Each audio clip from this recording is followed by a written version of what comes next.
¿ok? Y si no hay laboratorio, los 50 puntos son de teoría. Ok, señor, gracias. A mí me da pena, pero como le decía a otro grupo que tengo de otra materia, realmente en la Gabriel uno pelea, les digo, con todo mundo para poder hacer clase. A mí me da pena en una materia, un solo laboratorio. La semana pasada que iba a ir Diana a comenzar a trabajar haciendo los laboratorios para ustedes, el rector decidió darle 2 semanas a los administrativos y eso significa darles a los técnicos del laboratorio también. Conclusión, el laboratorio se fue al bombo. ¿Hasta cuándo? Hasta este viernes. Y este viernes no sabemos si va a prolongar la medida de excepción para los administrativos. Si la sigue prolongando, peor. Ustedes ven, no hay administración en el campus, no hay auxiliares de laboratorio, no hay nada. Y una materia como esta, o carreras de ciencia y tecnología como esta, es a plan de clases de WhatsApp, o sea, vamos a quedar en nada. A mí me da mucha pena de los alumnos, no de mí, porque yo ya lo sé, ¿me entienden?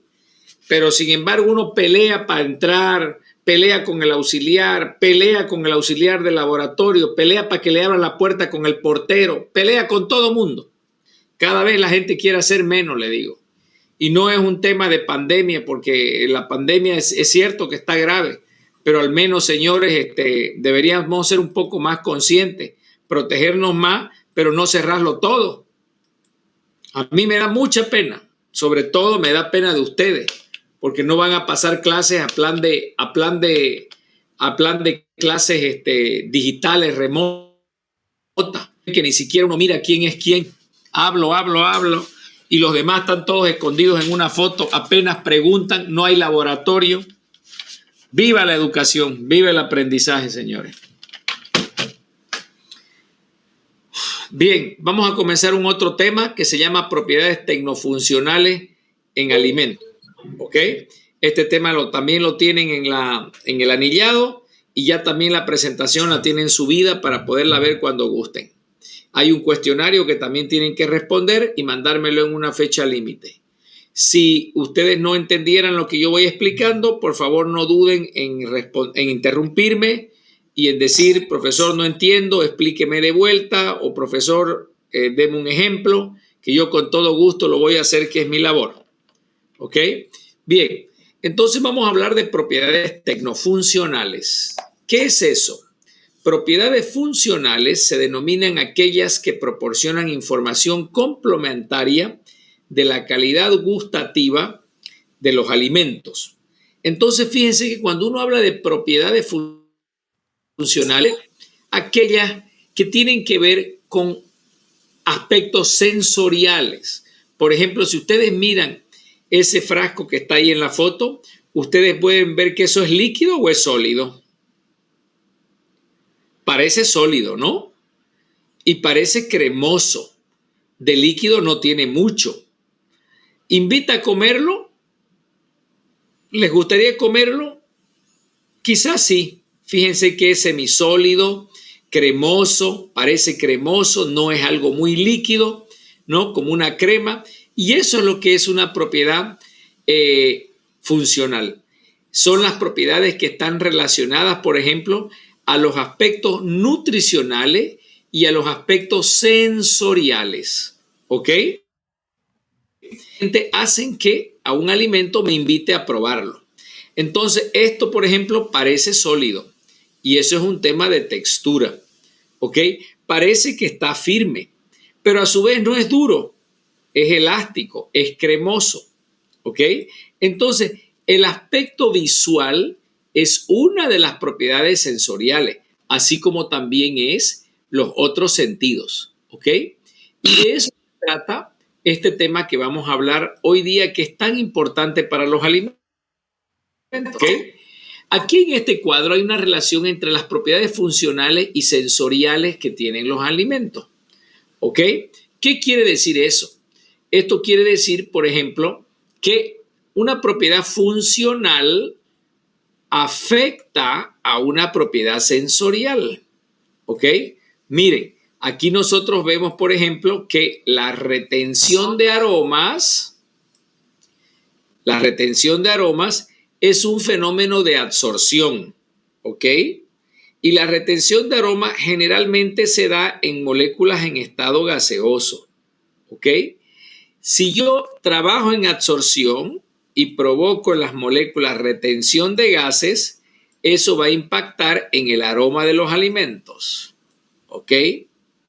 Las propiedades interfaciales que actúan en la interfase entre, por ejemplo, dos sustancias. Imagínense esta sustancia que básicamente está separada de una otra sustancia. Por así decir, podríamos decir esta sustancia de acá, ¿ok? Entonces, entre estas dos sustancias, aquí hay una interfase. Esta propiedad interfacial tiene que ver con espumas, tiene que ver con líquidos. ¿Por qué? Porque líquido espuma o espuma espuma o espuma líquido influyen en lo que se llama el sabor. Ejemplo del sabor es el helado. Fíjense que el helado es algo muy suave, muy cremoso, pero es una espuma en líquida. ¿Ok? Propiedades de hidratación tienen que ver con retención de agua, con solubilidad, con más viscosidad, con menos viscosidad. Y el estado físico de esto es el estado pastoso. ¿Qué significa el estado pastoso? Como su nombre dice, forma de pasta, viscoso, muy pesado. Las características viscosas pesadas, como esa crema de yogur que mostré, dicen de propiedades kinestésicas. ¿Qué es la kinestesia? El sabor que puedo sentir yo, por ejemplo, y la textura que siento en la lengua. Pónganse a pensar.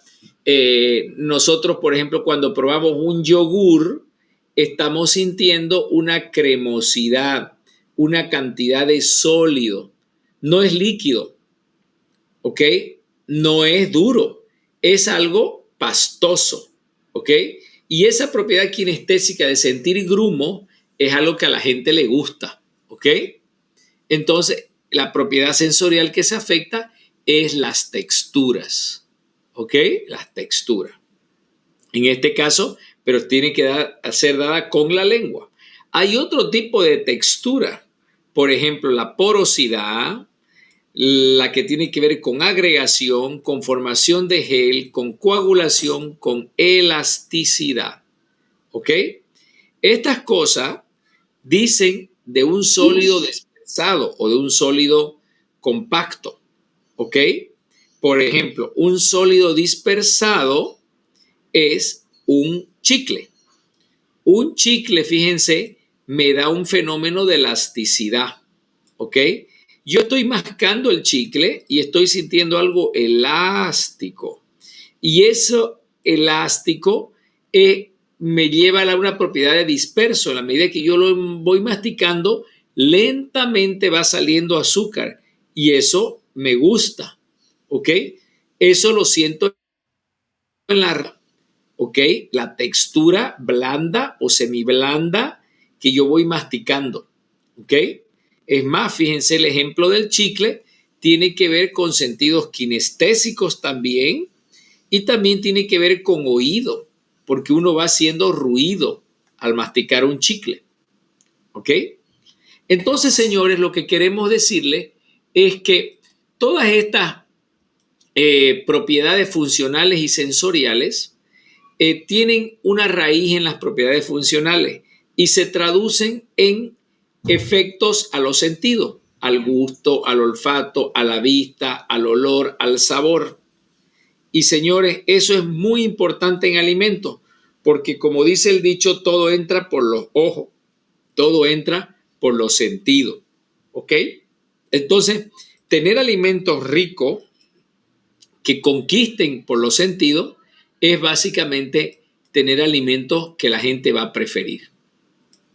En este cuadro, ustedes ven los factores que intervienen en la estructura funcionales de las macromoléculas.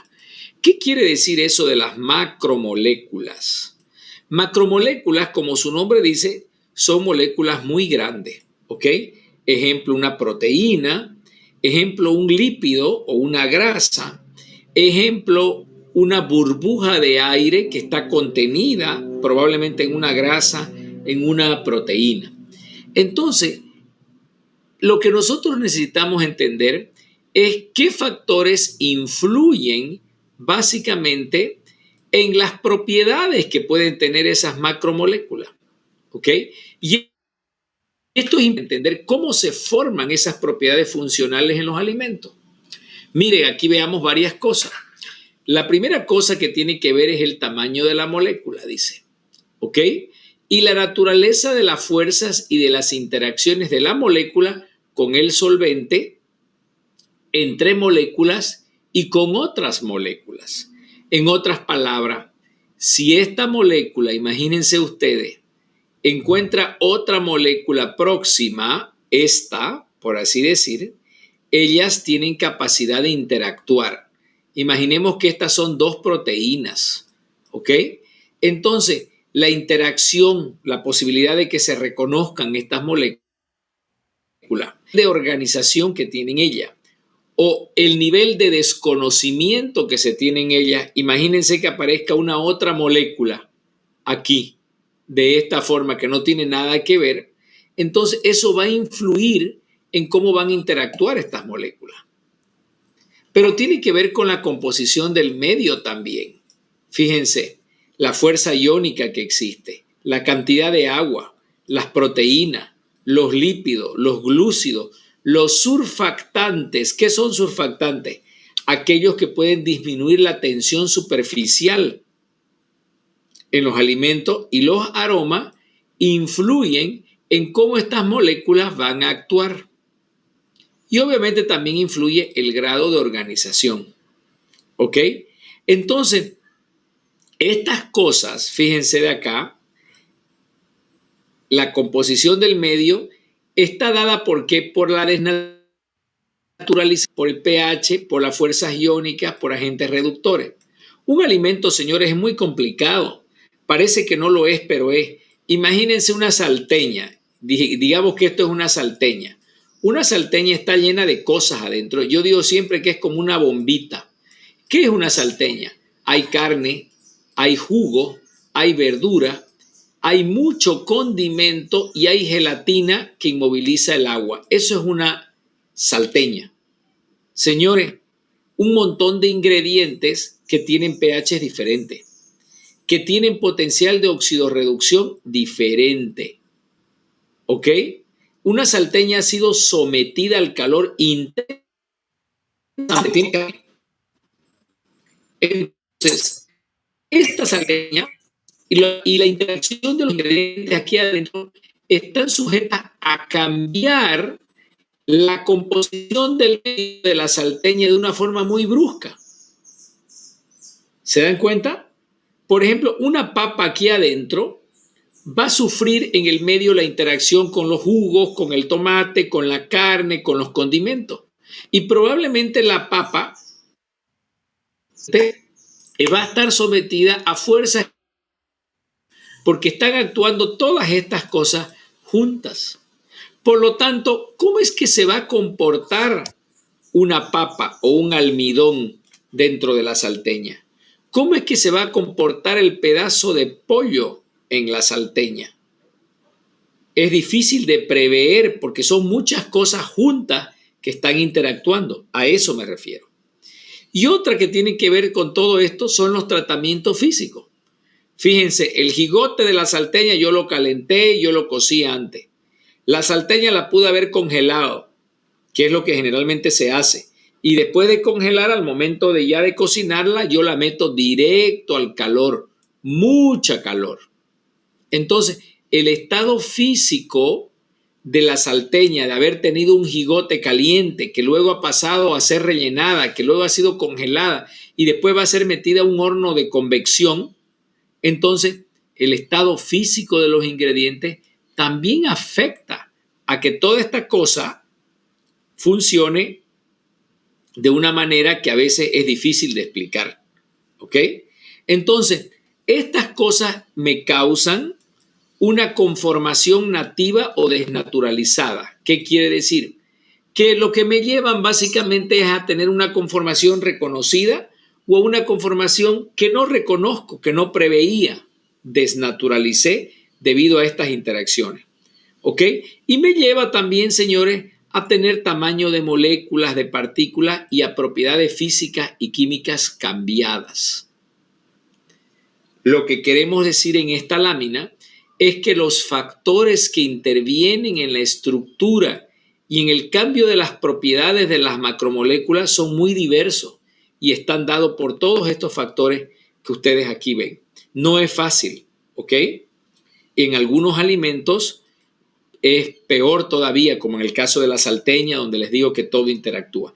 Cuanto más complicado el alimento, más complejo, más rico en su composición, más diverso en sus ingredientes, más complicadas son las propiedades funcionales y más difíciles de prever. ¿Ok? Entonces, podemos decir que las propiedades funcionales se clasifican en el comportamiento que tienen ciertos ingredientes frente al agua. ¿Ok? Por ejemplo, la capacidad que pueden tener de tener fuerzas iónicas que interactúen y formen puentes de hidrógeno, o fuerzas electrostáticas como la de Van der Waals, que lo que hacen es básicamente provocar ligaciones débiles, pero que básicamente estabilicen un alimento. Otras propiedades son las interacciones de las macromoléculas entre ellas, por ejemplo, asociaciones intermoleculares de tipo iónico, hidrófobas, covalente. ¿Qué quiere decir eso? Fíjense que acá dice, por ejemplo, hidrófobas. ¿Qué quiere decir hidrófoba? Las cosas que no les gusta el agua. Entonces, cuando hay una molécula que no le gusta el agua, tiende a juntarse con otra molécula que no le gusta el agua y también se junta una tercera y una cuarta. ¿Ok? Por lo tanto, las moléculas que tienen características hidrofóbicas, todas van a acumularse en un determinado lugar. Por ejemplo, lo que pasa cuando ustedes quieren mezclar aceite con agua, no se puede. Todas, porque tienen la misma característica, se juntan y cuando acordamos, toda la masa de aceite está en un lado flotando y en el otro lado la masa, digamos, acuosa de otra sustancia está flotando por otro lado. Nunca se juntan, ¿ok? También esto puede estar dado por interacciones con moléculas poco polares o con fase gaseosa, por ejemplo, propiedades de interfase, formación, miren, formación está mal escrito, formación es con C acá, de sistemas polidispersos. ¿Qué quiere decir eso? Quiere decir que dependiendo cómo están las moléculas, de acuerdo a la polaridad, todas se van a intentar juntar en un solo lugar. No sé si ustedes alguna vez han hecho chimichurri. ¿Qué es un chimichurri? Un chimichurri, por así decir, es picada cebollita chiquitita con tomate, con cebolla de hoja, le ponen ajo, le ponen perejil, todo eso lo mezclan con aceite y con vinagre. Y eso es un chimichurri que se usa para las carnes. Pero cuando uno va a ver un chimichurri en un envase, uno se lleva tamaña impresión porque acá está mezclado todo, pero aquí por encima están los tomates. Más abajito están las cebollas. Por aquí se notan los ajos, ¿no? Aquí se nota el aceite y aquí abajo está el vinagre. ¿Cómo es eso de feo? Yo quería que todo esto esté mezclado, pero sin embargo está por capa. ¿Por qué los tomates están con los tomates, la cebolla con la cebolla, el aceite con el aceite? Y acá abajo se encuentra la parte acuosa más pesada, digamos el vinagre. Porque hay polaridad en las moléculas y ellas tienen propiedades de afinidad. ¿Ok? Entonces, por afinidad, todas las iguales se juntan. ¿Ok? Y comienzan a formar esto que se llama interfaces. Veo una capa, otra capa, otra capa, otra capa. ¿Ok? Esto se llama un sistema disperso. y es un sistema polidisperso. Yo no quisiera que sea así por capas, yo quisiera que esté todo junto, todo mezclado. ¿Ok? Yo quisiera que sea verdaderamente un sistema polidisperso, sin embargo forma capas. ¿Y qué tengo que hacer? Batir cada vez que quiero usar, agitar, ¿no? Sacudir. Es un sistema disperso. ¿Cuántos de ustedes a veces han probado una botella con un líquido acá adentro, un jugo natural que le dice antes de consumir el jugo, agite la botella? ¿Por qué? Porque está llena. ¿Y qué es el concho? Por ejemplo, pulpa de tamarindo. ¿Y por qué no está la pulpa de tamarindo flotando por aquí, así bonito?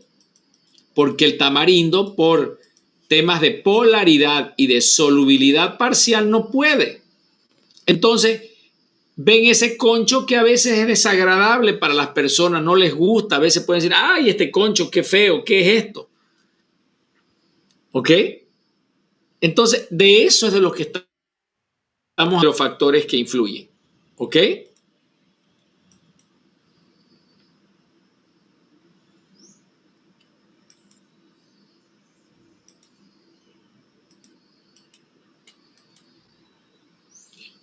Entonces, las diferentes dispersiones básicamente pueden llegar a tener ciertas influencias, ¿ok? Aquí vemos algunas de ellas. Por ejemplo, los llamados sistemas monodispersos son aquellos donde las partículas tienen el mismo tamaño, pero pueden convertirse en un sistema disperso, que es aquel que tiene partículas de diferentes tamaños, ¿ok? Un ejemplo de eso es el chimichurri que les hablo. Yo puedo picar el tomate todo igualito, pero al mezclarlo después con otras sustancias, con el ajo, con la cebolla, se convierte en un sistema polidisperso. La floculación es la asociación de partículas por unido y es reversible, pudiendo separarse las partículas por gravedad. Entonces, floculación puede llevarme a sedimentación si las partículas son más densas que el medio, o descremado si son menos densas. La floculación es el fenómeno que les hablé ahorita, lo del tamarindo, ¿ok? Ese es un fenómeno de sedimentación, pero también hay un fenómeno de descremado, ¿ok? ¿Cuál es el fenómeno de descremado? Se llama descremado a las partículas que permanecen en la parte superior. Imagínense que esta es una sustancia y ella queda por aquí arriba flotando. Eso sucede con la nata de la leche, ¿ok? Entonces, descremar significa que yo, por esta sustancia que es menos densa que la que está abajo, la puedo remover. Y si la remuevo, obtengo lo que se llama un descremado, ¿ok? Hay otras, como la de la botella que les expliqué, que básicamente sedimentan, ¿ok? Y hay un otro fenómeno que se llama coagulación. El fenómeno de coagulación no es reversible. ¿Y qué significa que no sea reversible? Que no se puede volver a recomponer. Ejemplo de un fenómeno de coagulación es cuando cambia la estructura. Si ustedes ponen un huevo a hervir, digamos que lo rompen la cáscara y lo ponen a hervir en líquido, ustedes van a ver que del huevo desprenden unas hilachas blancas. Es la clara. Y la yema permanece entera pero semisólida. Entonces a esto se transformó el huevo, a un semisólido llamado yema medio duro, semisólido, y a unas hilachas blancas. Este es un fenómeno de coagulación. Esto no puede volverse para atrás. Estas hilachas blancas no pueden hacerse albúmina, no se pueden hacer clara del huevo viscoso. Y esta yema no puede volver a ser totalmente semiviscosa, ya está media cocida, está media arenosa, media dura. Ese fenómeno es coagulación y no es reversible. Entonces, fíjense que los sistemas dispersos, las cosas que se pueden mezclar, ¿ok? Como un jugo de tamarindo, como una leche con toda su grasa o un huevo entero, puede hacerse polidisperso, puede flocular y si flocula puede sedimentar o descremar o puede coagular. ¿Ok? Depende ya de la naturaleza de cada molécula. A eso es a lo que nos referimos.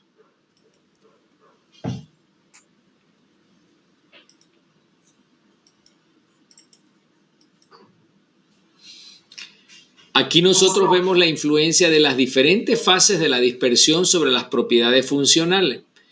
Este es el porcentaje de moléculas en superficie, ¿ok? Y este es el tamaño de las moléculas.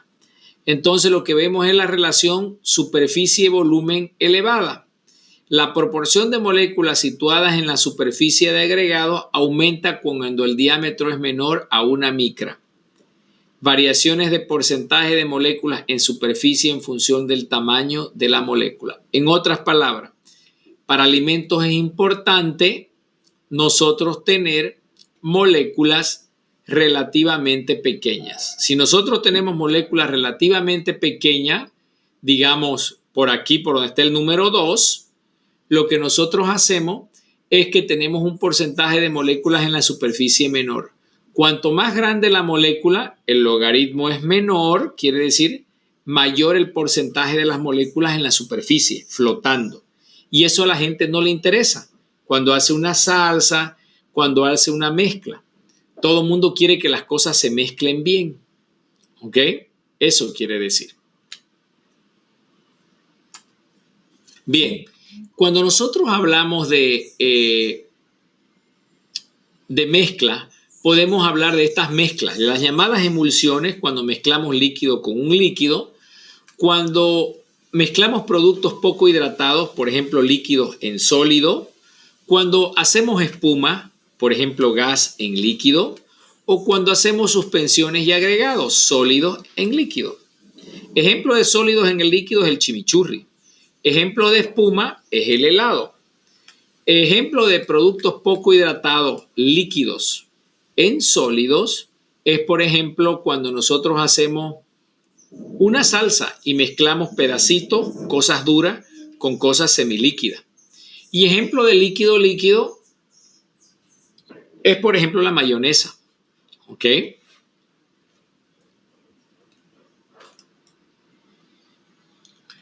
Entonces, los efectos del agua dependen de las interacciones con los solutos más que su cantidad. Lo que quiere decir es que el agua va a tener capacidad de mojar, entre comillas, dependiendo de los solutos. Cómo va a interactuar el agua con los solutos. Eso quiere decir. ¿Ok?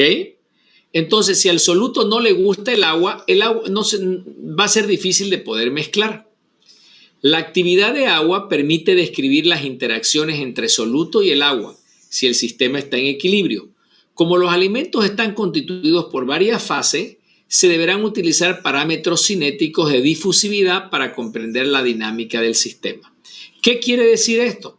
Que la interacción existente entre el soluto y el agua va a depender básicamente de qué tanto puede aumentar la difusividad de uno con otro.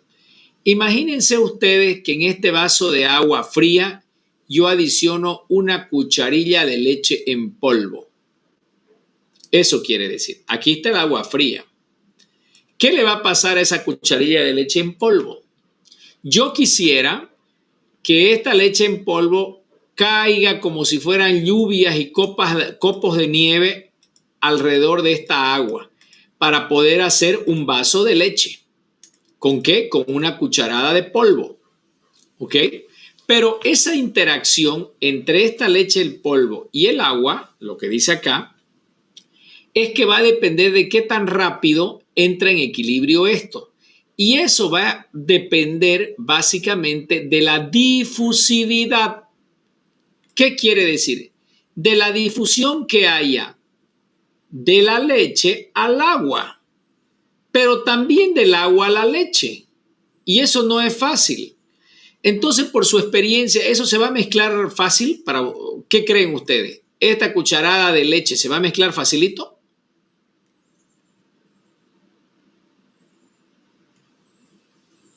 Hola, hola.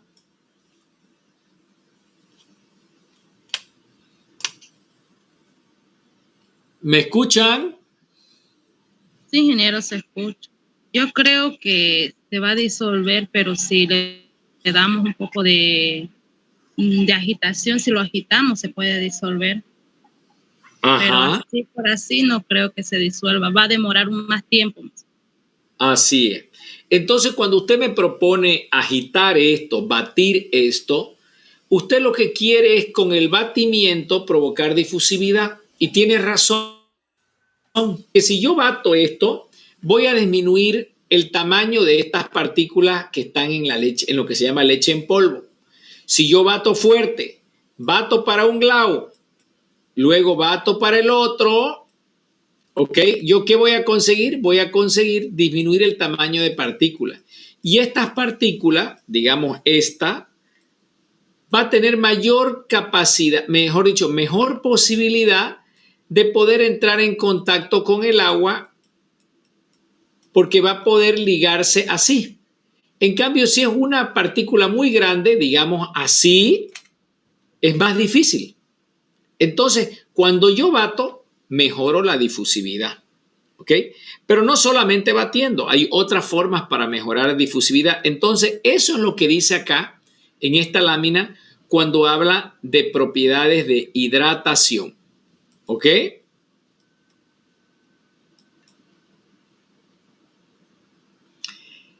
Las interacciones entre el agua y los constituyentes se producen gracias a los grupos ionizables capaces de disolverse o a grupos polares no cargados que establecen enlaces con el hidrógeno, tal cual.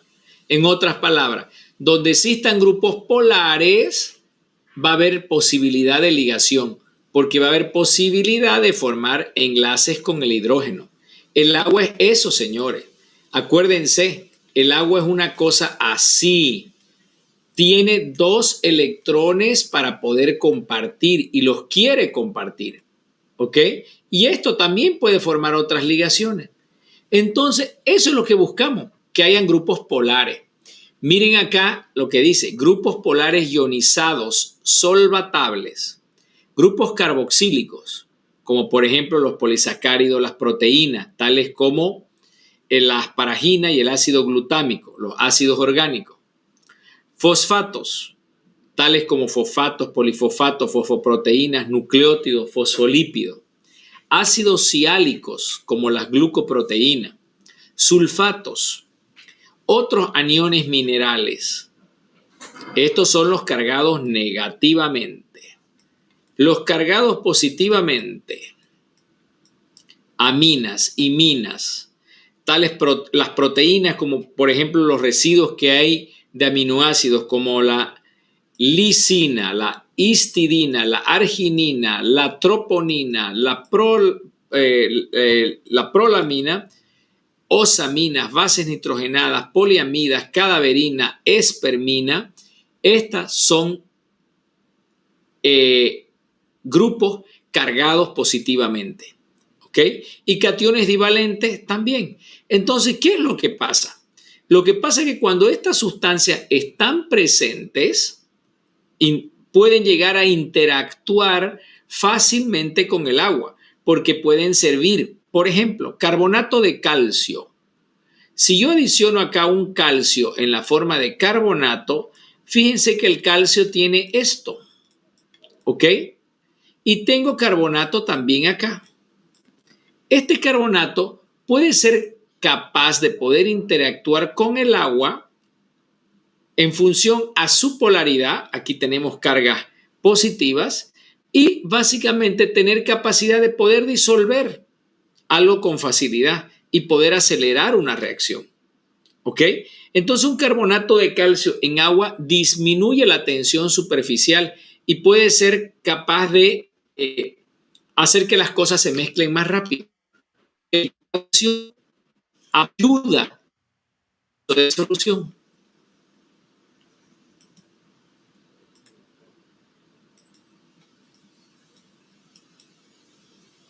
Grupos polares no ionizados.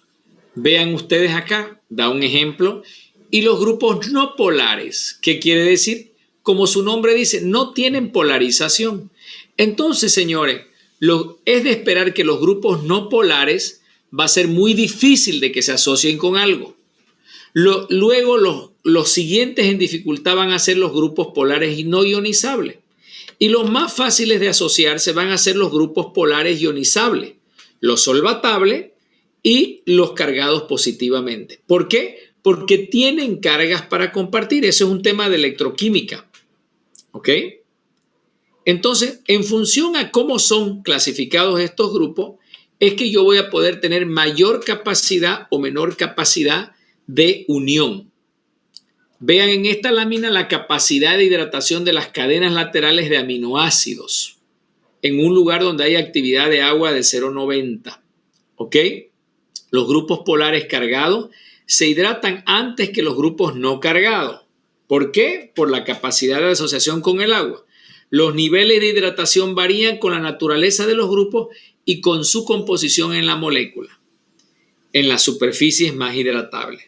Grupos polares, miren, aquí dice ionizados, 6, 7,5, 7,5. No ionizados, miren cómo el número cae. No ionizados, no polares, el número casi se fue a 0. Y grupos no ionizables polares, el número bajo. Conclusión, la capacidad de hidratación va a ser mayor cuanto mayor los niveles de polarización y de ionización que exista. Aquí ustedes lo están viendo en aminoácidos. Eso quiere decir. ¿Y esto por qué es importante? Porque cuando yo formulo alimentos, cuando yo voy a hacer ingeniería de nuevos alimentos, modificación, cuando yo voy a usar aditivos, ¿ok? Yo necesito reconocer parte de esta química para que sea de valor, ¿ok?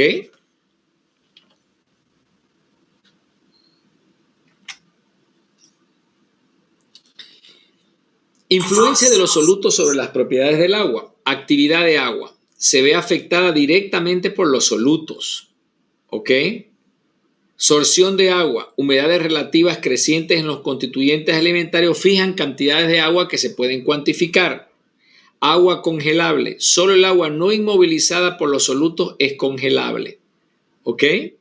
La demás agua se va a congelar. Y agua disolvente es la cantidad de agua necesaria para la disolución de solutos.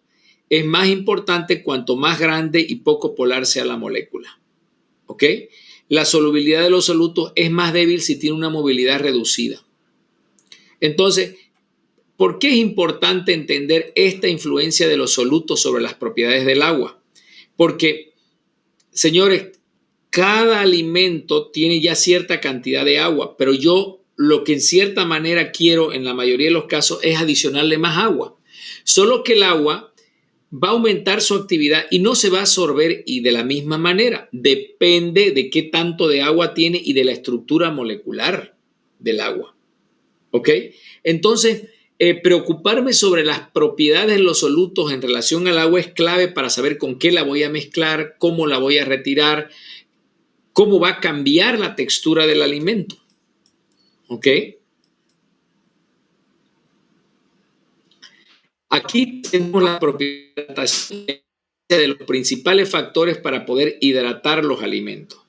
En otras palabras, ¿qué influye para que los alimentos chupen agua? ¿Ok? Habla acá de la capacidad de sorción de hinchamiento que está dada por la mejora de la dispersión que pueda existir o la instaneización de los alimentos. ¿Ok? Entonces la adición se va a ver facilitada si se obtienen agregados de elevada porosidad. Cuanto más poroso es un alimento, más rápido va a hinchar. Ejemplo, si ustedes compran carne de soya, que también se llama carne vegetal, es como una esponja, es porosa. Retención de agua se debe a las pequeñas cantidades de agua ligada fuertemente estructurada o también a la presión osmótica y a la fuerza de capilaridad. Cuanto más agua tenga fuertemente ligada el alimento, más difícil va a ser sacársela. Por ejemplo, a un arroz no cocido, sino un arroz crudo es muy difícil sacarle el agua. ¿Ok? ¿Por qué? Porque ella tiene un agua muy retenida, muy presa del soluto y difícil que ustedes la bajen el arroz a menos de 0,30, 0,35, 0,35 de actividad de agua porque está retenida. ¿Ok? Y otro punto importante es este, el pH en la retención de agua de las proteínas. pH isoeléctrico, como por ejemplo 5 a 6, tiene una retención mínima. A pH ácido y básico, la retención aumenta.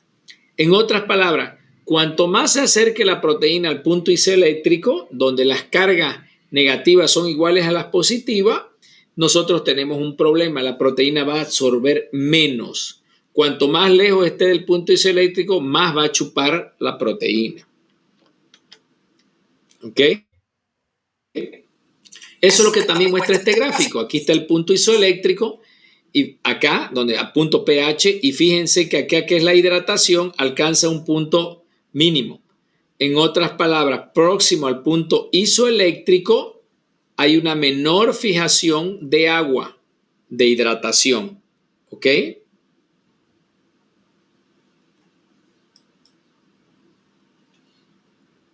En esta lámina ustedes ven los factores que determinan las propiedades reológicas de las soluciones de las macromoléculas. En otras palabras, ¿qué es lo que influye para que una molécula sea elástica, sea húmeda, sea blandita, sea suave? Depende de los solventes, de las temperaturas, de los pH y de las fuerzas iónicas, dice. Y estas cosas influyen, como dice acá, influyen básicamente en lo que significa la hidratación, la conformación, la concentración. ¿Ok? Y esto básicamente me lleva a que el volumen de retención de agua, eso se llama volumen hidrodinámico, sea alto o sea bajo. Por ejemplo, si ustedes hacen una carne vegetariana de soya, ustedes lo que quieren es que la carne de soya se parezca a la carne común, porque es un símil. Ustedes quieren creer que están comiendo carne de vaca cuando en el fondo están comiendo carne de soya. Y en el fondo lo que parezca que sea blandita como carne de vaca, después cocida y que sea húmeda. ¿Ok? Para que sea así, va a depender básicamente de varias condiciones que van a hacer, digamos, con que la carne no parezca una suela, pues, ¿no? Y se parezca a la carne de vaca. Por ejemplo, si ustedes bajaran el pH a un nivel tal que la proteína de la soya alcanza un punto isoeléctrico, ustedes la van a sentir como si estuvieran comiendo una chancleta, una chinela, una goma. ¿Por qué? Porque el volumen hidrodinámico nunca va a suceder en esa proteína de soya, se va a liberar el agua. Imaginemos que esta es la proteína de soya, así, que es como si fuera un cacho de uva, y lo que queremos nosotros es que se hidrate.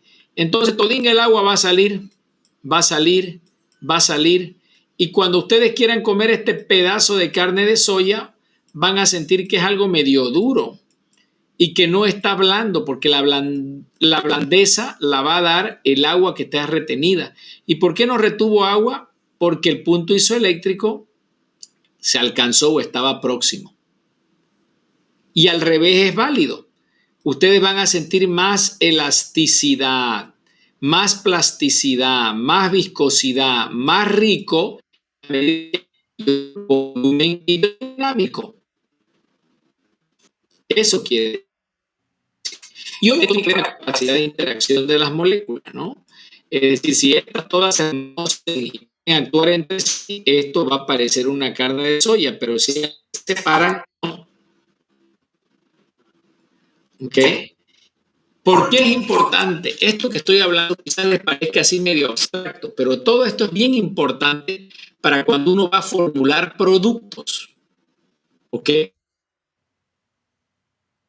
Cuando va a diseñar productos nuevos, productos innovadores en el mercado. ¿Ok? Y a veces no necesariamente voy a diseñarlo, sino a veces puede ser que yo necesito entender esto muy bien como ingeniero de alimentos para poder ver, por ejemplo, la estabilidad de un helado. ¿Ok? Entonces yo tengo que entender muy bien estos fenómenos para poder entender cómo se comportan los alimentos.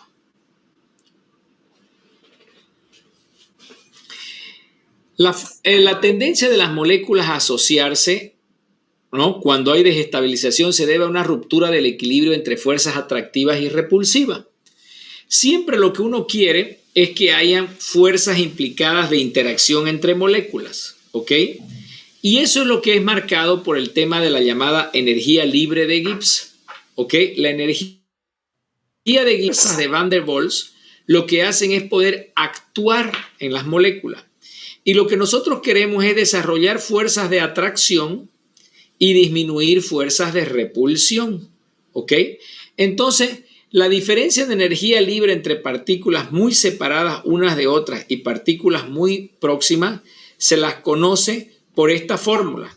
Miren, la diferencia de energía, que es igual a la fuerza de la energía existente de atracción, es igual a una sumatoria de la energía que existe por corta distancia, de la energía que existe en los átomos por electrostática, es decir, si ellos están muy cargados o no están cargados, o por la parte estérica. ¿Qué significa la parte estérica? La estructura de éster que ellos tienen, o por otros factores. En otras palabras, las fuerzas en la interacción van a haber algunas fuerzas que sean fuerzas de repulsión y van a haber otras fuerzas que sean de atracción.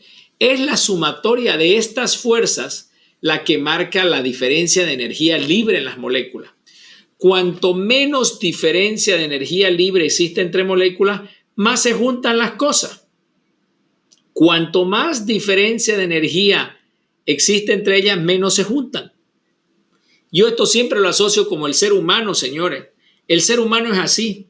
¿Por qué yo me doy más con una persona y me cae más simpática una persona que la otra? Fíjense. Y esa persona es más mi amiga que la otra. Uno dice, no sé por qué, pero esa me gusta más y soy más su amiga de esa que de la otra. Y es un tema de símiles que se llama. Es un tema de diferencias energéticas. En cierta manera esa persona se complementa conmigo por alguna cosa de energía. Está asociada a que somos algo parecido, somos algo calmo o somos los dos acelerados, somos los dos eléctricos, somos los dos pacientes. Entonces eso hace que haya una fuerza de interacción. Pero cuando esas fuerzas de repulsión son más fuertes porque no nos parecemos, tenemos niveles de energía diferentes, hace, señores, que nos atraigamos menos por esa molécula o por esa persona. ¿Ok? Así, dándoles nada más una analogía de cómo funcionan las cosas. Vean ustedes aquí el movimiento de las partículas.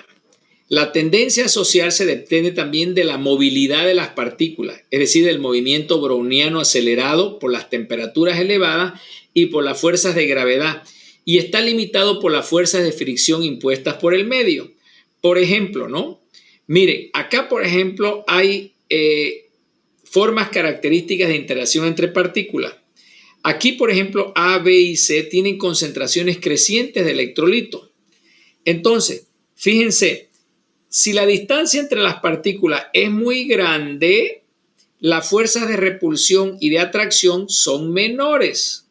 Pero en la medida que la distancia entre partículas es más chica, las fuerzas que existen, sean de atracción o sean de repulsión, son más grandes. ¿Ok? Entonces, cuanto menos distancia exista, más posibilidad de repulsión hay. Es decir, las concentraciones están aumentando. Ahora, obviamente, no todas las concentraciones afectan igual. Vean que aquí hay las partículas C que provocan fuerzas de atracción. Las partículas B y las A más bien provocan fuerzas de repulsión. ¿Ok? Miren este otro. Interacciones estéricas. Espesores decrecientes de las capas absorbidas de macromoléculas. Entonces, a medida que las distancias entre moléculas son más altas, nosotros en cierto punto tenemos existencia de menos fuerzas. Pero llega un momento que esas distancias van disminuyendo y tenemos fuerzas de atracción. Y si disminuyen más todavía, tenemos fuerzas de repulsión, que son estas de acá. Es la interacción estérica. Tiene que ver con la formación de ésteres, sobre todo en moléculas de cadena larga.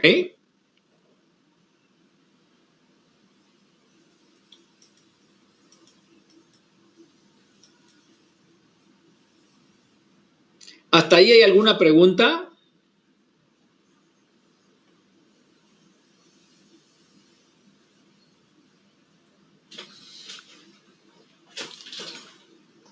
¿Alguna pregunta, señores? No, ingeniero. Todo claro. A ver, voy a entrar a esta parte que es un poco más interesante y más concreta. Denme solo 30 segundos, solo un momento, por favor.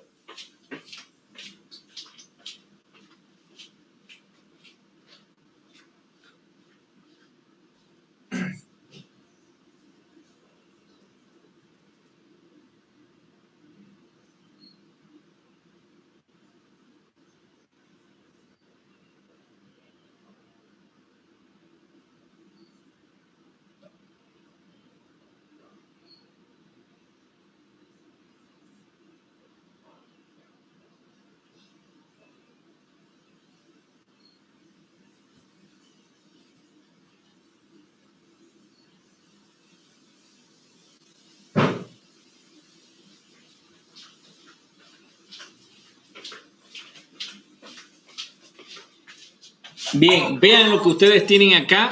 En el dibujo son las emulsiones, ¿ok? La emulsión, como su nombre dice, son dispersiones de una fase líquida en otra fase no miscible, ¿ok? Por ejemplo, estas gotitas azules es la fase supuestamente no miscible que está dispersa en la fase continua, que es esta de acá. Esta, por ejemplo, es agua en aceite. Esta es a la inversa.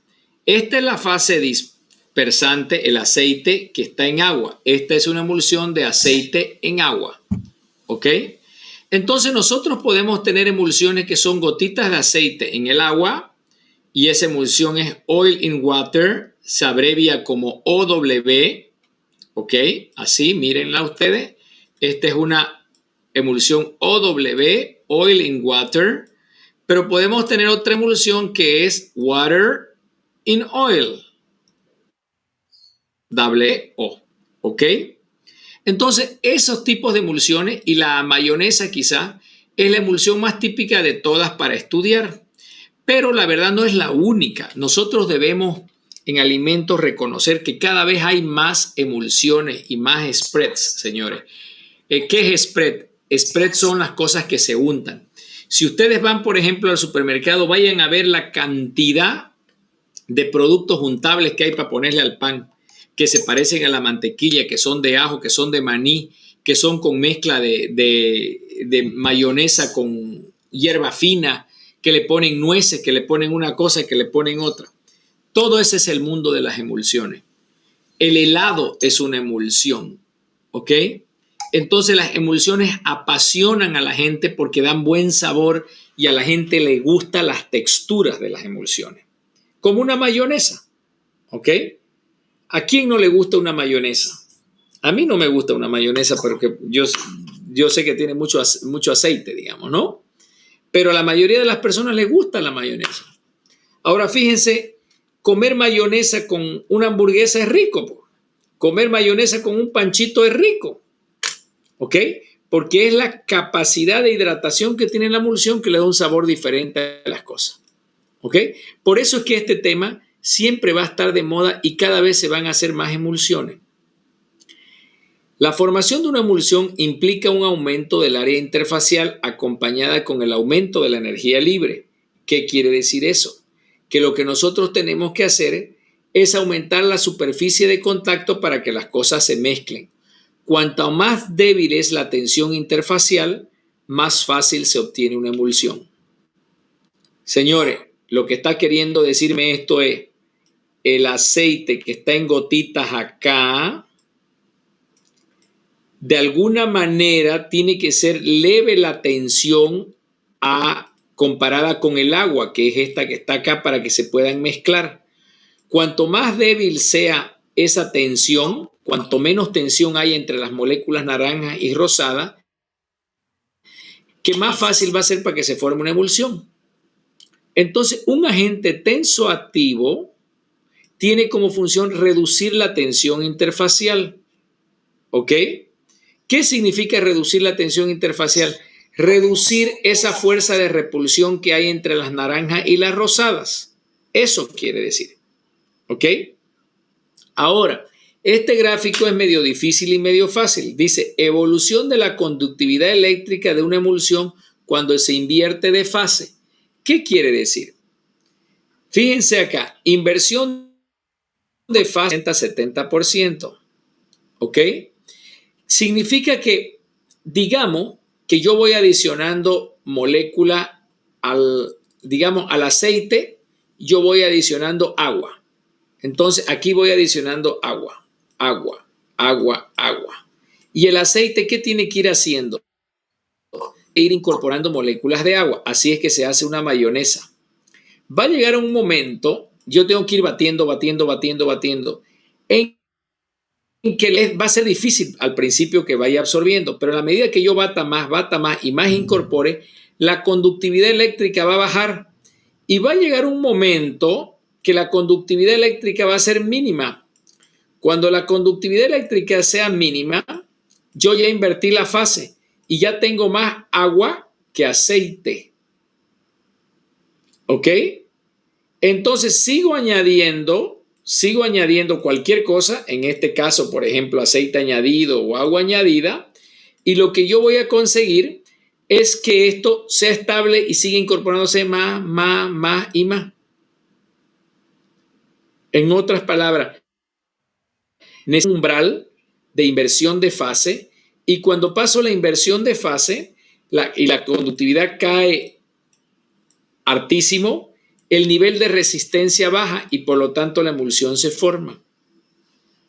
¿Cómo se hace la mayonesa? ¿Alguien sabe?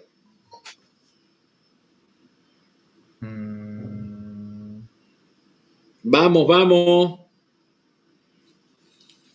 Sí, ingeniero, creo que aceite, huevo, limón y bueno, algunos le echan ya otra cosa. Pero creo que esa es la... Ok, deme la receta. Explíqueme qué voy a mezclar primero, qué voy a hacer. Alguien que haya hecho. Yo una vez hice, ingeniero, pero no sé, me salió más o menos y le eché lo que es huevo. Después de agregarle huevo, le eché lo que es el aceite simplemente.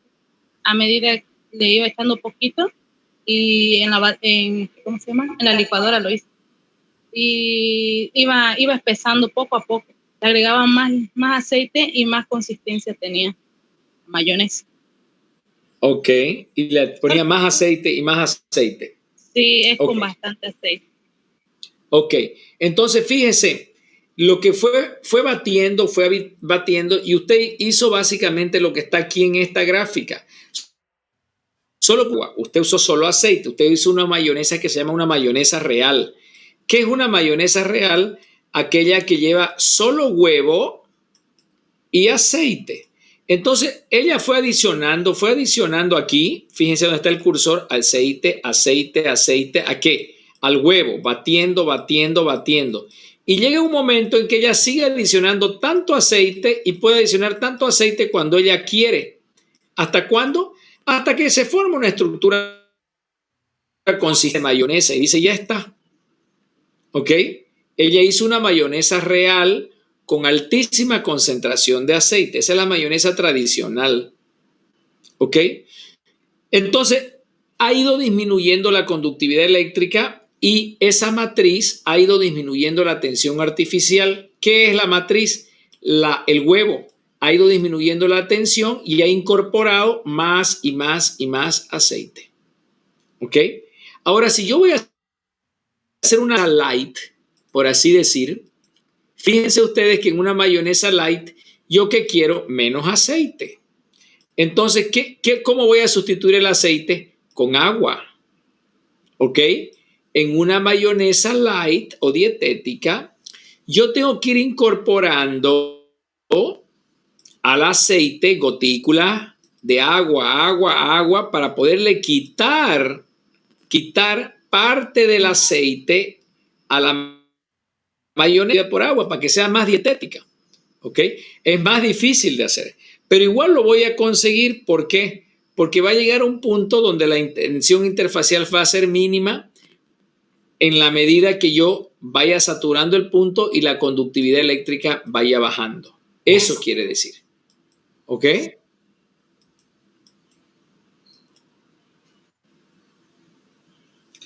La estabilización y la desestabilización de emulsiones tienen lugar por los mismos mecanismos que la estabilización. Por ejemplo, un descremado es la separación de las gotitas de la fase dispersante por la diferencia de densidad. Y la floculación es la asociación reversible de gotitas. Cuando las gotitas se juntan unas con otras pueden flocular y eso baja a un recipiente abajo, ¿ok? Y ellas pueden coalescer. Entonces, si la separación es abrupta o la capa interfacial del surfactante se desestabiliza, las gotitas se fusionan por coalescencia. Esto quiere decir que, por ejemplo, esta gotita se junta con esta gotita y forman una gotota, que se junta con otra gotota y forman una gotanga. Y esta gotanga, y ustedes la van a ver en la parte de abajo del envase, ¿ok? Eso quiere decir la floculación. Entonces, si la separación es abrupta, ¿ok? Van a coalescer y este proceso básicamente me va a llevar a incrementar la viscosidad, a formar este floculado aquí abajo que es un concho, es feo, desagradable. ¿Y qué tengo que hacer? Centrifugar, decantar, filtrar. Los vinos. En los vinos, ustedes, cuando el vino va envejeciendo, forma estas gotitas de insolubilización del ácido tartárico. Y el ácido tartárico se junta uno con otro y van formando gotas grandes. Por eso es que los vinos viejos, añejados, ustedes lo ven con un concho abajo y es la formación del flóculo. ¿Ok? No está malo, no está podrido, no está mal. Simplemente que en el proceso de envejecimiento hubo fenómeno de coalescencia. Y el descremado es la separación de gotitas de la fase dispersante por la diferencia de densidad. El ejemplo típico del descremado es las leches. Las leches integrales, cuando llegan a una industria, llegan con diferentes cantidades de grasa. ¿Ok? Entonces, lo que nosotros hacemos es, en la industria láctea, separan la grasa que está arriba. Esta grasa que está arriba es la mantequilla, ¿ok? Y la leche nos las venden después sin mantequilla. Nos las venden con un poquito de grasa o nos las venden sin grasa, que se llama leche dietética o baja en grasa. Y la mantequilla nos las venden aparte. Por eso es que trabajar con leche es un gran negocio, porque toditos nos los venden separados. ¿Ok? Entonces la mantequilla por acá, la nata o la nata agria también se formula a partir de esto, la crema ácida se formula a partir de eso y la leche, que es lo que queda aquí abajo, todavía me lo venden en light más caro. ¿Ok? Y me la pueden vender como leche integral si le dejan un poquito de grasa. ¿Ok? Ese es un proceso típico de descremado. Moléculas muy livianas. ¿Ok?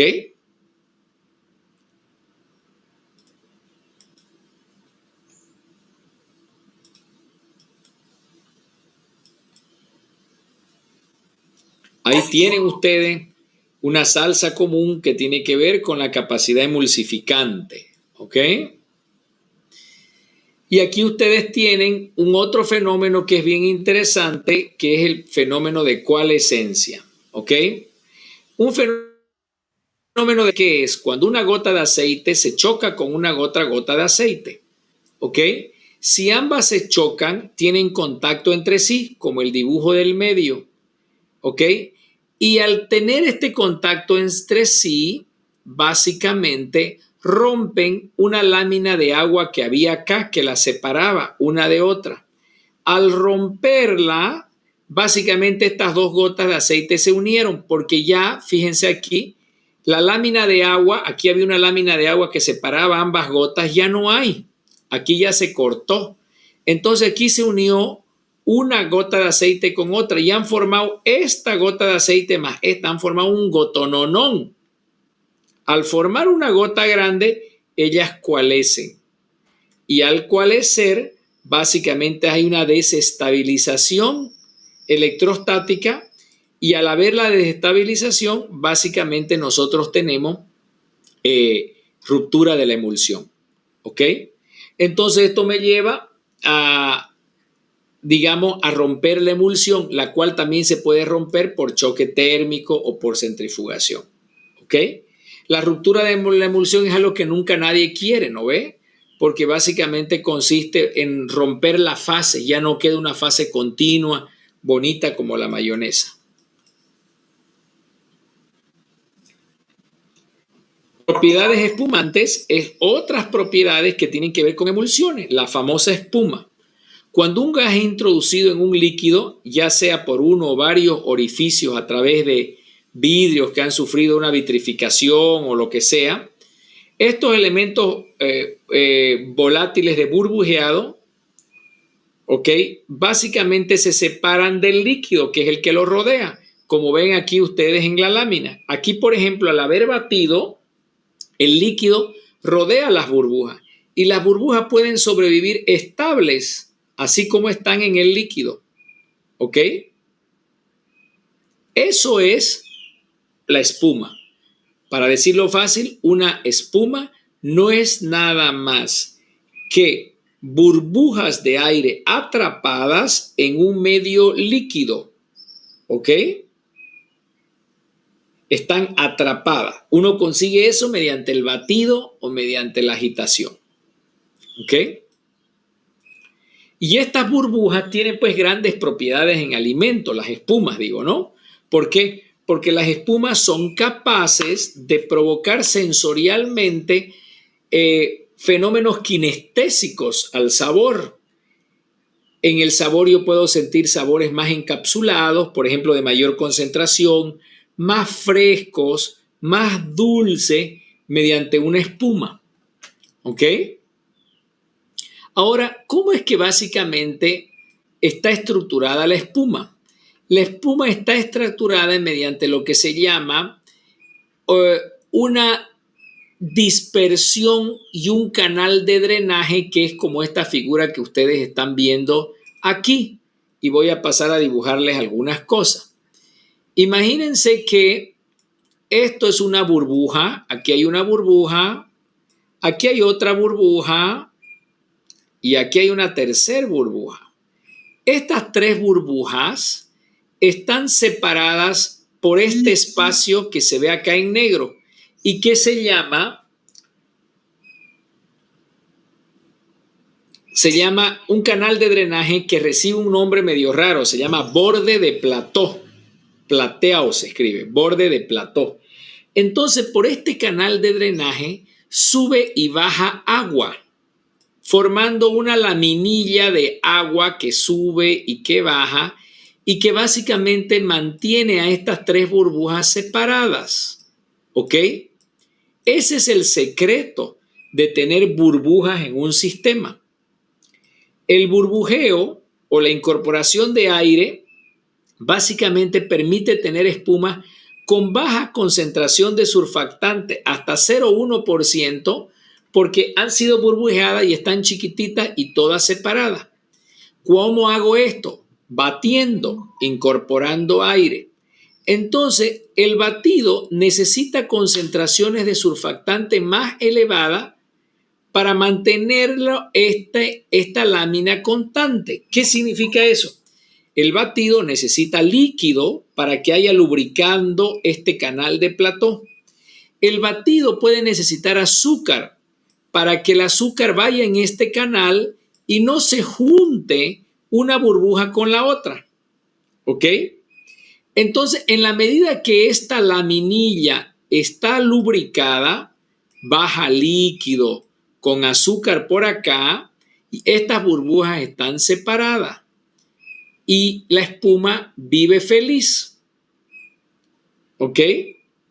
Entonces hay una presión en el canal del líquido que va bajando y que mantiene las tres burbujas separadas. ¿Se entiende hasta ahí?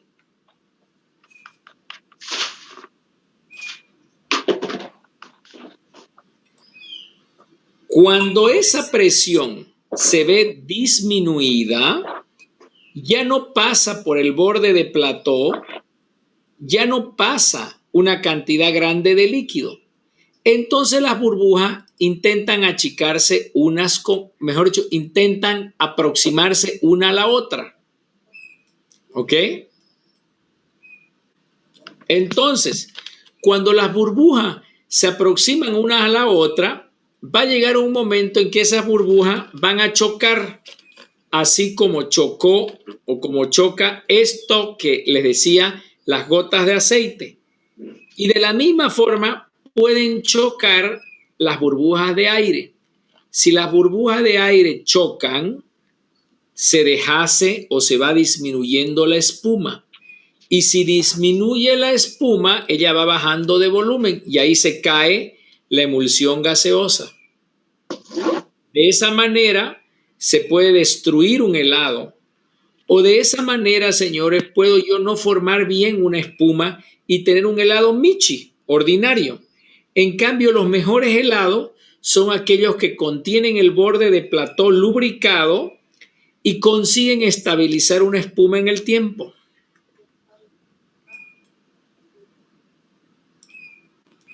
Esa estabilidad de la película se va a dar en la medida que haya humidificación en el canal de plató. Y también hayan presencia de partículas sólidas que estabilizan la película interfacial. Por ejemplo, cuando yo adiciono azúcar impalpable. Fíjense que cuando ustedes van a hacer una espuma, por ejemplo, un chantilly, para poder poner encima de un postre, ustedes le adicionan azúcar impalpable. ¿Ok?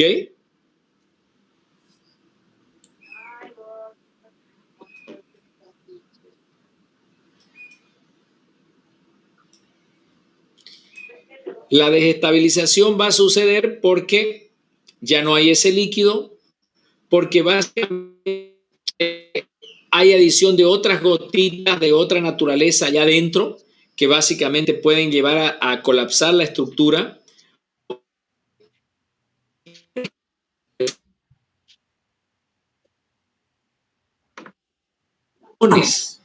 Partículas insolubles que básicamente disminuyen y hacen que la emulsión baje de tamaño. ¿Okay? Entonces los interferentes son muchos. También pueden influir las fluctuaciones de temperatura.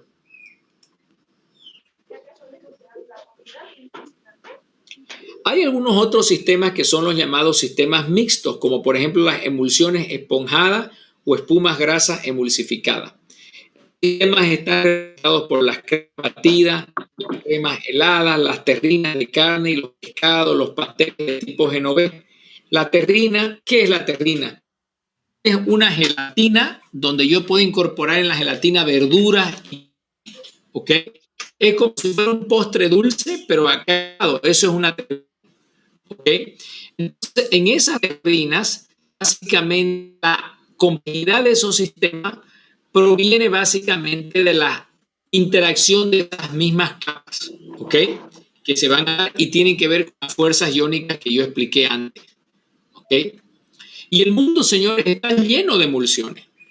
Fíjense ustedes cómo ven emulsiones en esos dibujos. ¿Cuáles de esas han probado ustedes?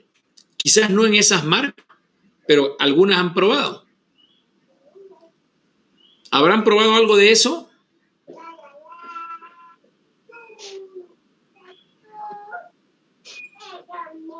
Sí, un montonzango de veces. Todos los días, podría decirse. Todos los días prueban algo de eso.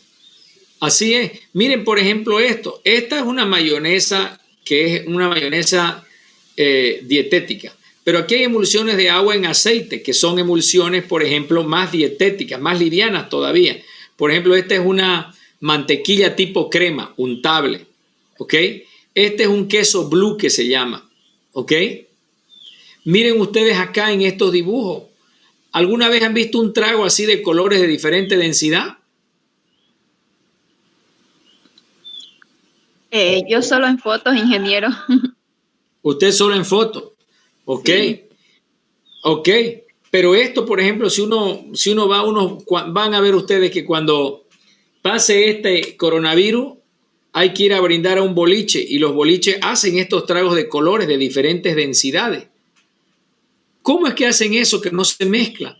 Es porque van mezclando una cosa con la otra, tienen diferentes densidades y a veces en la formulación usan huevo, usan alguna espuma y pueden formar esto que ustedes ven acá con diferentes colores, densidades que no se mezclan. ¿Ok? Entonces todo eso nosotros lo podemos conseguir en la medida que trabajamos la estabilidad o las propiedades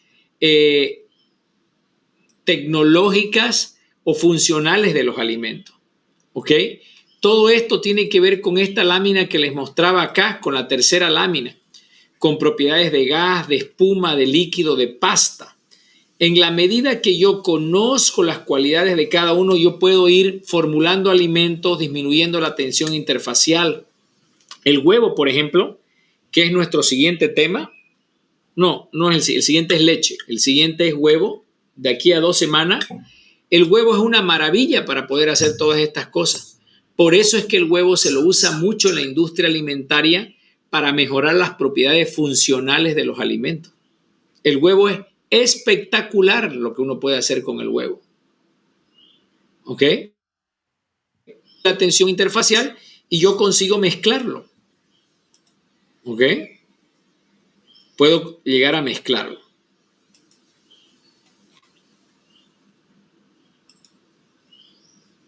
Hasta ahí, señores, ¿algún comentario?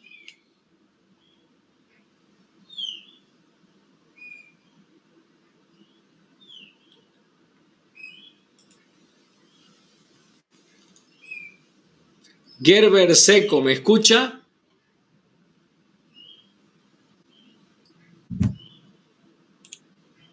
Sí, ingeniero. Gerber, ¿entendió? Sí, ¿Qué le pareció este tema, Gerber? bien, ingeniero, sobre todo de la crema que habló y de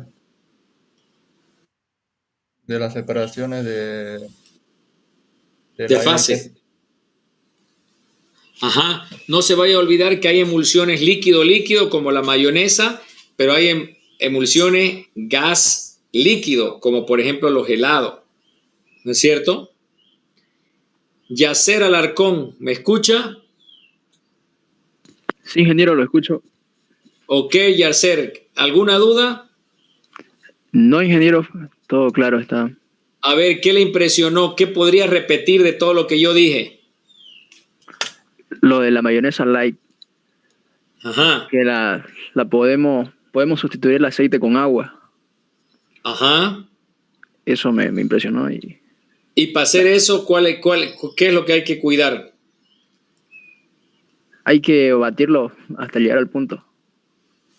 Ese es uno de los laboratorios que yo quería hacer con ustedes, ¿ok?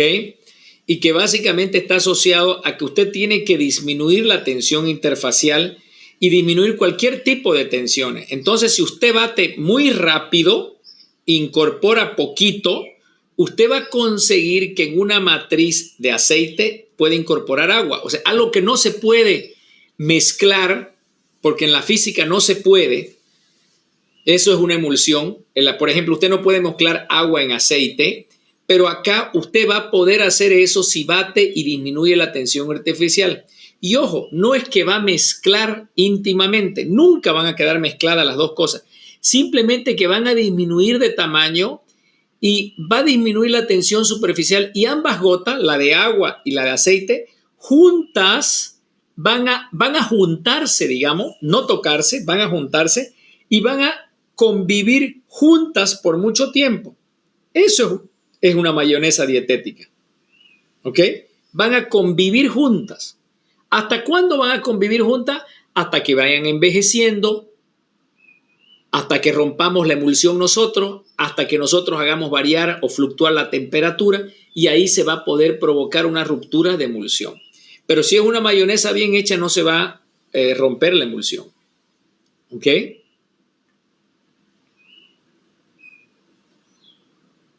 Carelita.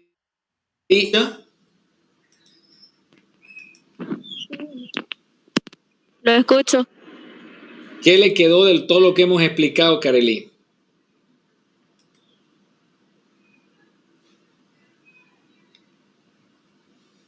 Perdón, ¿me lo puedes repetir?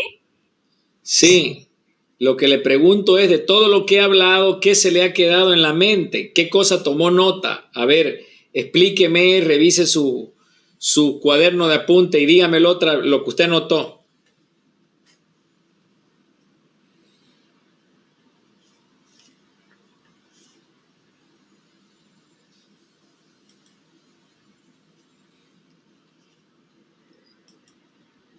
Karelí. En este momento no anoté, ingeniero, solo atendí. Ah, solo atendió. ¿Y qué se le quedó de todo lo que usted atendió? Dígame alguna cosa que se le quedó. Sobre la mayonesa y las emulsiones, las diferentes densidades que puede tener. Ok. Zurita Camacho, ¿me escucha?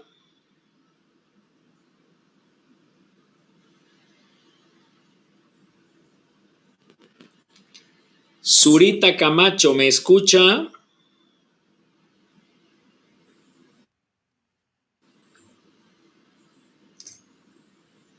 Dejó prendido el video, la cosa, y se fue a cocinar.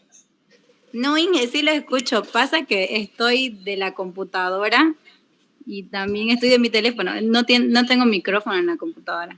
Ah, muchas gracias. ¿Cómo se llama usted? Raiza Zurita Camacho. Gracias, Raiza. Raiza, le quiero hacer una pregunta para usted, pero si usted no puede responder, no importa, que le ayuden sus compañeros. El masmelo, ¿conoce? Que también le llaman malvavisco. Sí, conozco. ¿Tiene que ver algo con lo que hemos explicado?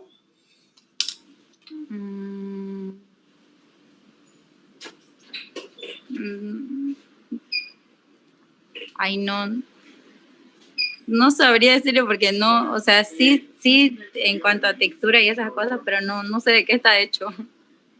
Ajá. A ver, ayudémosla, Raiza, por favor, para responder eso.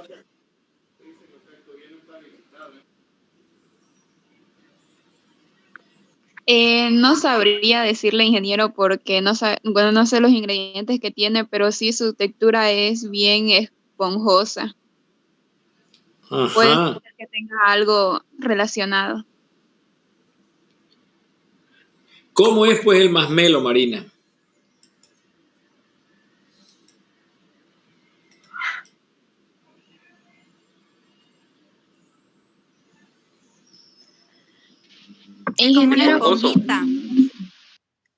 Ingeniero, usted mencionó las espumas, si no estoy mal, que decía gas líquido.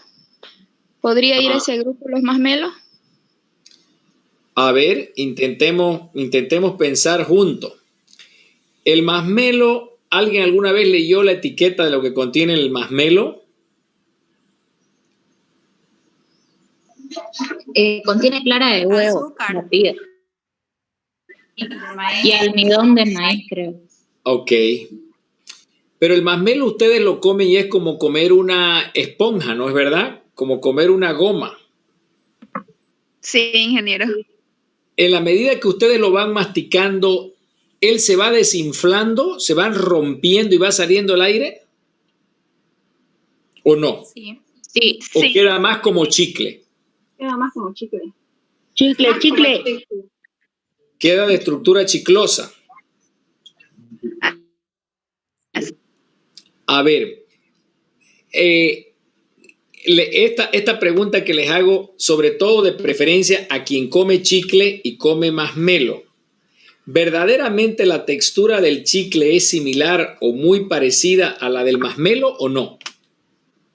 ¿Por qué le pregunto especialmente al que come esas dos cosas? Porque ese puede llegar a saber. Si nosotros no comemos mucho chicle ni mucho masmelo, no vamos a saber, digamos. Yo, por ejemplo, no como chicle y masmelo rarísima vez.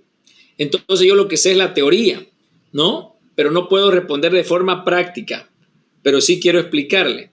A ver, alguien que coma chicle y masmelo. ¿Se parece? O sea, yo he comido, pero el masmelo se deshace en la boca y en cambio el chicle queda la goma. Ajá, perfecto, gracias. Esa es la respuesta que quería escuchar. Parecería que masmelo y chicle son iguales, pero no son. el chicle queda en la boca. Es algo que ustedes van a masticar, masticar y seguir y nunca se va a deshacer, no se va a ir de la boca. Y cuanto más mastica el chicle, ¿cómo se hace? ¿Más blando o más duro? Más duro. Más duro, perfecto. Y cuanto más se mastica el masmelo, ¿cómo se hace? Se ablanda más, se va derritiendo. Más ligoso, o sea. Ajá. Y llega un momento que se deshace del paladar, ¿no es verdad? Sí. En cambio, el chicle, ustedes siguen y siguen hasta que lo botan. El chicle no renuncia. ¿Qué quiere decir? El chicle se va a hacer hasta más insoluble en su boca. Y es porque, mire, el chicle tiene una estructura de una goma muy dura que se usa, que se llama goma guar, goma caraya, y es una goma que en la medida que uno más la mastica, más va perdiendo la resistencia y menos elástica es. Pero el masmelo no se usa 100% goma, sino que el masmelo usa gelatina. ¿Ok? ¿Qué es la gelatina? Es una proteína. ¿De dónde sale la gelatina? La gelatina ustedes ya saben que sale del colágeno, dieron examen. Entonces, la gelatina es una proteína animal que lo que hace es inmovilizar el agua y también puede inmovilizar las burbujas de aire. Entonces, cuando yo hago un masmelo, lo formulo a base de gelatina y goma. Cuando hago chicle, uso solo goma. Cuando hago masmelo, incorporo en el masmelo mucho aire. Y al momento de cizallar eso en mi boca, lo que provoco es rompimiento de las cadenas de gelatina y de goma. Y va saliendo el aire. Y dentro de la burbuja de aire en el masmelo, ¿qué existe? El sabor. Entonces ustedes comen dulce, el sabor que quieran del masmelo, suave, cremoso, y él rápidamente se va a deshacer. Es una emulsión de espuma contenida en una matriz de gelatina. ¿Ok? Y no es lo mismo que chicle por lo que acabamos de explicar. ¿Ok? Entonces las emulsiones pueden ser en proteína, como es el masmelo. El chicle no viene a la explicación de este tema porque es una otra tecnología. ¿Ok? El chicle es una goma, como su nombre dice, de mascar, que ustedes la van a insolubilizar en el tiempo. Que por cierto es interesante la tecnología porque ustedes adicionan azúcares simples para dar dulzor, pero también adicionan azúcares complejos que se llaman cargadores, que liberan lentamente los azúcares. Por eso es que un azúcar por eso es que un chicle ustedes lo pueden mascar por un montón de tiempo. Hay gente que le tira horas mascando el chicle y todavía saca algo de dulce, porque el dulce que tiene el chicle está formado por otros azúcares como el manitol, que se llaman azúcares cargadores. Básicamente sirven para poder cargar y diluir azúcares simples. ¿Ok?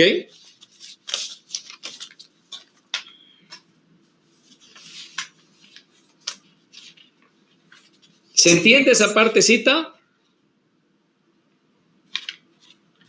Sí, ingeniero. Ya que estamos hablando acerca de los masmelos y todo eso, entonces los que son los masticables, ¿esos igual pertenecerían tipo de emulsiones? Porque si nos damos cuenta que también se van desapareciendo en la boca los masticables. Sí, sí. Fíjese, ¿qué son los masticables? Para decirlo facilito, para que usted me entienda, son una escala de blandor menos que el chicle. Ahora, depende qué tipo de masticable quiere. Generalmente los masticables son más blandos que el chicle y más masticables, más suaves. Entonces esa estructura generalmente se la hace también en mezcla de goma con gelatina, pero se usan gomas más blandas que la goma que usted usa del chicle. ¿Ok? Y un masticable no es nada más que una formulación, dependiendo de qué tan duro o blando lo quiere usted, de gomas con gelatina, ¿ok? En soluciones vítreas, en soluciones cristalinas. Y esa solución cristalina, a veces usted por fuera le pone una capa de glucosa, perdón, de azúcares lentos, tales como estos que les hablo, agentes de carga, tales como el polioles, se usa el sorbitol, manitol, isomalitol, mactilol, lactilol, para que no liberen tan rápido el azúcar. Entonces le da para que usted masca un ratito, el chico masca feliz, está 5 minutos mascando y recién se va diluyendo. Pero en esa masticación, él va sintiendo levemente la descarga del azúcar. ¿Ok? Entonces, esa misma estructura.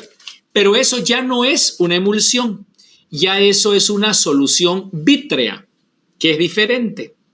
Ahí, en la gelatina, usted hace vivir el agua con los sabores que quiere y eso lo secuestra en la goma. Entonces, es una solución vítrea.